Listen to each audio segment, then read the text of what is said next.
Halo sahabat alur cerita lover, mohon dukungannya ya dengan klik like and subscribe. Semoga sahabat semua selalu diberi kesehatan dan rezeki yang melimpah. Yuk langsung saja kita tonton videonya. Semoga sahabat semua terhibur. Film ini menceritakan seorang anak perempuan bernama Lim Ju Kyung yang dilahirkan kurang beruntung karena memiliki wajah biasa alias kurang cantik. Dari kecil Kyung sudah menjadi bahan olokan orang-orang, bahkan sering dibanding-bandingkan dengan kakaknya yang lebih beruntung karena memiliki wajah yang cantik. Ketika berkumpul bersama keluarga besar, Kyung pun selalu dianggap berbeda dengan yang lainnya, bahkan sering diejek sebagai anak adopsi karena wajahnya yang tidak cantik itu tanpa memikirkan perasaannya. Beruntung ia memiliki ayah dan ibu yang selalu menguatkan hatinya. Kyung sangat suka menonton film kartun tentang peri cantik, sehingga Kyung sering membayangkan kalau dirinya lah yang menjadi peri cantik itu. Ketika Kyung ingin ikut bermain dengan teman-teman sebayanya, dia ditertawakan dan tidak ada satupun yang ingin berteman dengannya karena penampilannya yang aneh itu. Kyung merasa sedih. Ia pun sadar bahwa dirinya memang sudah ditakdirkan memiliki wajah jelek seperti karakter dalam cerita komik yang dia baca. Seiring berjalannya waktu, Kyung tumbuh menjadi seorang remaja yang kini telah duduk di sekolah menengah.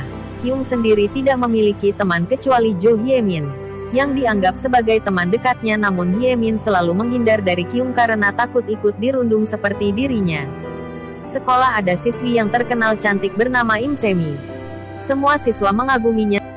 Setiap hari, Semi selalu menyuruh Kyung agar membelikan makanan untuk dirinya. Kyung selalu menurutinya walaupun terkadang Kyung ingin memberontak tetapi selalu tidak bisa menolak. Kyung rela mengantri untuk mendapatkan apa yang Semi minta. Sepulang dari kafe, Kyung melewati kantin sekolah. Ia mencari-cari keberadaan Kak Hyun Bin, yaitu seorang koki di kantin sekolahnya yang memiliki paras tampan, dan ia tidak pernah malu untuk mengobrol dengan Kyung. Kak Hyun Bin tiba-tiba muncul di belakang Kyung dan merebut headset yang sedang dikenakannya. Ternyata mereka menyukai musik yang sama. Di saat yang bersamaan Semi melihat mereka menghampiri Kak Hyun Bin dan menggodanya, serta memberitahu Kak Hyun Bin bahwa Kyung ingin mengungkapkan perasaannya. Semi mengatakan kalau Kak Hyun Bin tidak sebanding dengan Kyung. Saat jam makan siang, Kyung memandangi Kak Hyun Bin yang sedang melayani para siswa dari antriannya. Tatapan mereka saling bertemu. Kemudian Kak Hyun Bin tersenyum pada Kyung. Kyung merasa berbunga-bunga. Ia merasa bahwa Hyun Bin memiliki perasaan terhadapnya. Hal itu membuat Kyung berencana ingin menyatakan perasaannya besok kepada Hyun Bin. Mendengar ocehan Kyung, Hye-min malu sendiri dan meninggalkan Kyung karena takut siswa yang lain mendengar lalu merundungnya. Sampailah Kyung di depan Kak Hyun Bin. Kyung mengajak Kak Hyun Bin untuk bertemu besok di jam makan siang. Lalu Hyun Bin menerima ajakannya. Malam harinya, Kyung sibuk membuat kue untuk dibawa besok dan menatanya dengan sangat cantik. Kyung juga memiliki 2 tiket konser yang sudah ia siapkan untuk menonton bersama Kak Hyun Bin. Kyung sangat kegirangan membayangkan perasaannya akan diterima oleh Kak Hyun Bin. Keesokan harinya, Kyung pun bersemangat untuk pergi ke sekolah dan bertemu dengan Kak Hyun Bin. Bis sekolah pun tiba. Kyung menaiki bis tersebut yang di dalamnya sudah dipenuhi oleh hampir semua anak laki-laki. Tidak ada satupun yang memberikannya kursi. Di saat bersamaan Semi menaiki bis yang sama, para anak laki-laki itu pun terpesona dengan kecantikan Semi. Mereka berlomba-lomba memberikan kursinya untuk Semi, sedangkan Kyung masih berdesakan dengan yang lainnya. Sesampainya di sekolah, Semi sengaja menyuruh Kyung untuk membelikan makanan seperti biasa. Ketika Kyung pergi, Semi dan teman-temannya membuka bingkisan yang Kyung bawa untuk Kak Hyun Bin. Mereka menertawakan isi bingkisan tersebut, lalu membaca surat Kyung yang berisi perasaannya. Mendengar perkataan Semi, Kak Hyun Bin menjadi terpengaruh olehnya. Jam makan siang pun tiba. Kyung bertemu Kak Hyun Bin di taman sekolah. Kyung langsung memberikan bingkisan yang sudah ia siapkan itu pada Kak Hyun Bin. Alih-alih menerimanya, Kak Hyun Bin malah membuang bingkisan tersebut dan menghina Kyung lalu pergi meninggalkannya. Kyung pun terkejut dengan respons yang diberikan Kak Hyun Bin kepadanya. Di sisi lain dari kejauhan, Semi menyuruh Hye-min untuk merekam kejadian tersebut. Setelah Kak Hyun Bin pergi, Semi dan teman-temannya menghampiri Kyung lalu mengejeknya. Bahkan salah satu dari mereka mendorong Kyung hingga terjatuh dan menuangkan isi bingkisan tadi ke kepala Kyung. Kyung pun menangis terseduh-seduh, lalu berlari meninggalkan mereka. Video itu pun langsung tersebar di komunitas sekolah. Kyung terus berlari sambil membayangkan semua teman di sekolah sedang mengejek dirinya. Ia berlari ke atas gedung dan berniat untuk mengakhiri hidupnya. Ketika hendak meloncat dari gedung, ia melihat iklan ucapan ulang tahun sekaligus belasungkawa terhadap Jong Seo. Kyung pun mengurungkan niatnya untuk mengakhiri hidup. Di sisi lain, ada seorang pria yang melihat Kyung berdiri di atas gedung. Ia berpikir kalau Kyung akan meloncat dari gedung. Melihat hal itu, pria tersebut langsung berlari ke arah Kyung dan menariknya. Seketika itu mereka pun terjatuh bersamaan. Kyung yang tidak memakai kacamata tidak mengenali pria tersebut. Pria itu memarahi Kyung yang dia kira ingin mengakhiri hidupnya, karena dia punya pengalaman pahit di gedung ini. Pria itu lalu pergi meninggalkan Kyung. Kyung mencoba mengejarnya. Namun tak disangka lift gedung tersebut sedang dalam perbaikan. Pria itu pun turun melalui tangga darurat. Kyung yang mencoba mengejarnya terjatuh karena tidak bisa melihat jelas. Akhirnya pria itu kembali dan menolong Kyung karena tidak tega dan menggendongnya sambil menuruni tangga. Sesampainya di bawah, ternyata liftnya sudah selesai diperbaiki. Pria itu langsung menurunkan Kyung dan memberhentikan taksi untuknya. Sebelum pergi, Kyung berterima kasih dan memberi semangat pada pria. Di tempat lain, ibu Kyung sedang mengamuk karena ayahnya mengalami penipuan investasi sebesar 500 juta won. Sesampainya di rumah, Kyung melihat ibunya sedang menangis. Ia berpikir kalau ibunya sedang menangisi dirinya yang sempat berencana untuk mengakhiri hidup. Ia tidak tahu apa sebenarnya yang sedang ibunya tangisi. Kyung terus menyalahkan dirinya yang terlahir jelek dan meminta ibunya untuk menjalani operasi plastik. Ketika itu kakak Kyung masuk ke kamar untuk mengajaknya minum soju bersama ibu. Tapi Kyung berpura-pura lelah ingin tidur. Kyung minum soju di pinggir jalan untuk mendengarkan keluhan ibunya yang ingin menjual rumah yang mereka tempati sekarang. Lalu pindah ke rumah lamanya demi melunasi hutang ayahnya. Kyung pun menyetujui rencana ibunya. Di kamar, Kyung tidak bisa tidur membayangkan betapa malunya besok ketika ia masuk sekolah. Akhirnya ia mencurahkan isi hatinya melalui media sosial.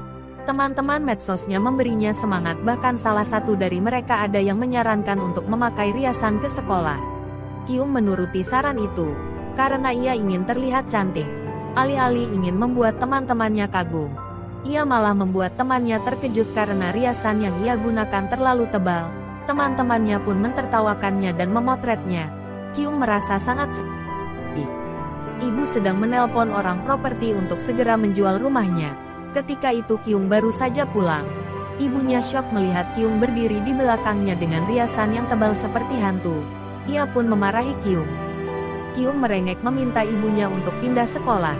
Ibunya pun terpaksa harus bercerita pada Kyung bahwa tanpa ia minta pun Kyung akan pindah sekolah karena ibunya akan menjual rumah itu, dan Kyung malah sangat bahagia karena ingin pindah sekolah. Pada saat bersamaan Ju yang adik laki-laki Kyung pulang, ia pun terkejut melihat wajah kakaknya. Di kamar, Kyung memandangi wajahnya sendiri di cermin, lalu memotretnya dan memasukkan ke akun medsos miliknya.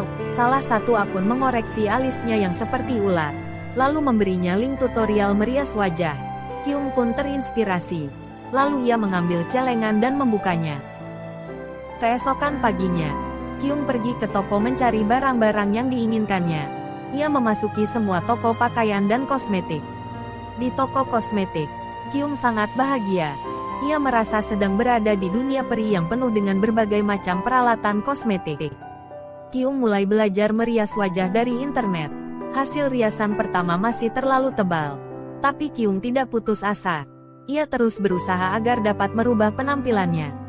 Di tempat lain, Suho datang ke toko komik langganannya untuk mencari komik edisi terbaru. Namun komik yang dicarinya ternyata robek di bagian depannya. Sehingga dia meminta penjaga toko untuk membeli lagi yang baru. Suho pun keluar dari toko itu. Di saat yang bersamaan mobil yang dikendarai keluarga Kyung lewat di depan Suho. Kyung yang sedang tertidur dengan menggunakan masker wajah terbangun karena sudah hampir sampai ke rumah lamanya. Ia lalu membuka kaca mobil. Seketika itu, masker yang Kyung kenakan terbang terbawa angin dan tidak sengaja langsung menempel di wajah Suho yang baru keluar dari toko buku. Kyung merias wajah dan bersiap untuk masuk ke sekolah barunya. Di bawah, ibu, ayah, adik dan kakaknya sedang sarapan. Kyung turun dari kamarnya. Semuanya terkejut melihat penampilan baru Kyung. Saat berjalan menuju sekolah, semua siswa terpesona dengan kecantikan Kyung. Ia pun tersipu malu. Di ruang guru dia bertemu Ju yang adiknya yang sama-sama baru pindah sekolah. Mereka saling mengejek dengan isyarat. Wali kelas Kyung memberikan tanda pengenal kepada Kyung. Kemudian kepala sekolah datang dan mengira bahwa Kyung adalah siswa pintar yang pindah dari kota. Namun setelah melihat hasil rapot Kyung, wajah kepala sekolah pun berubah. Wali kelasnya menasihati Kyung untuk tidak berkecil. Pada saat itu Lee Suho yang terkenal pintar, tampan, dan dingin masuk ke ruang guru. Wali kelas Kyung meminta Suho untuk mengantarkannya ke kelas. Kyung pun berpamitan dan langsung mengejar Suho.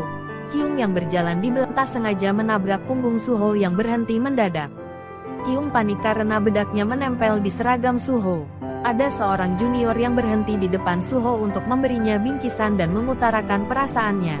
Namun hal itu langsung ditolak oleh Suho mentah-mentah. Kyung berlari mengikuti Suho. Suho masuk ke kelasnya.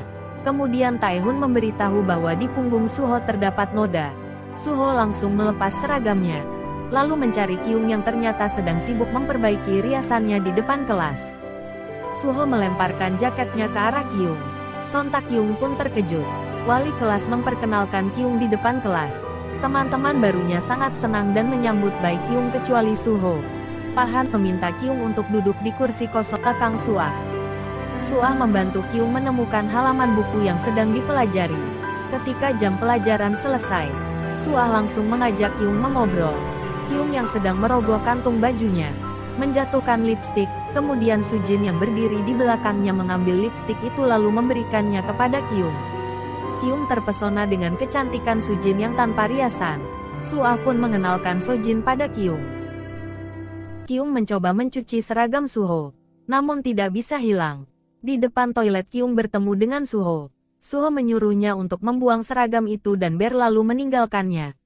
Suah dan Sujin mendekati Kyung dan mengajaknya belajar bersama.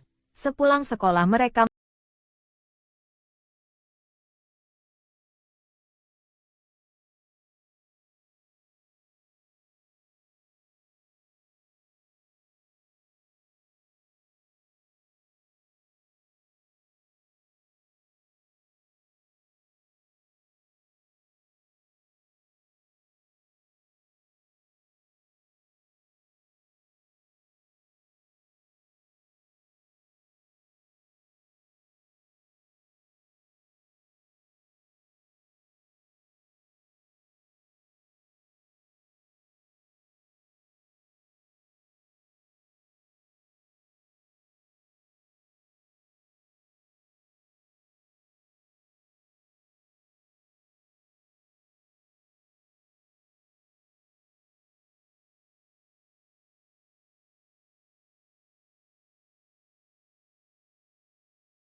subscribe, like, dan bunyikan lonceng.